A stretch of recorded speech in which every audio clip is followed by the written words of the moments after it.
नमस्कार मित्रांनो, आज आपण जाणून घेणार आहोत स्वामी समर्थ आणि कर्माचा गूढ अर्थ।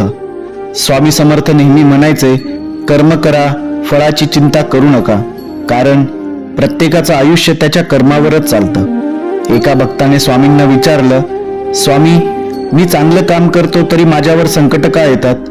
स्वामी शांतपणे म्हणाले, बाळा, आजचं दुःख हे कालच्या कर्माचं फळ आहे आणि आजचं चांगलं कर्म उद्याच्या सुखाचं बीज आहे।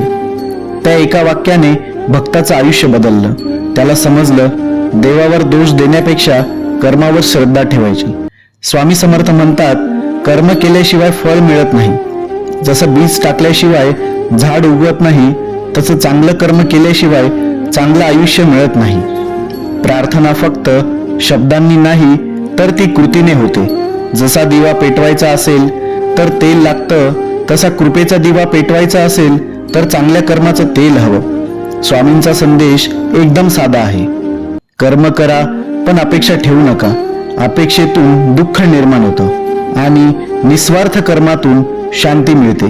म्हणून मित्रांनो, चांगलं करत राहा, कुणाचं वाईट करू नका आणि कुणावर मत्सर ठेवू नका, कारण स्वामी न्याय देतात, योग्य वेळी आणि योग्य पद्धतीने। लक्षात ठेवा, स्वामी समर्थ म्हणतात, मी आहे ना, ही वाक्य म्हणजे सर्व संकटांवर उपाय आहे। विश्वास ठेवा, कर्म करत राहा आणि स्वामींचं नाव घेत राहा। जर हा व्हिडिओ तुम्हाला आवडला असेल तर लाईक, शेअर आणि कमेंट करायला मात्र विसरू नका आणि चॅनलला सबस्क्राईब करा।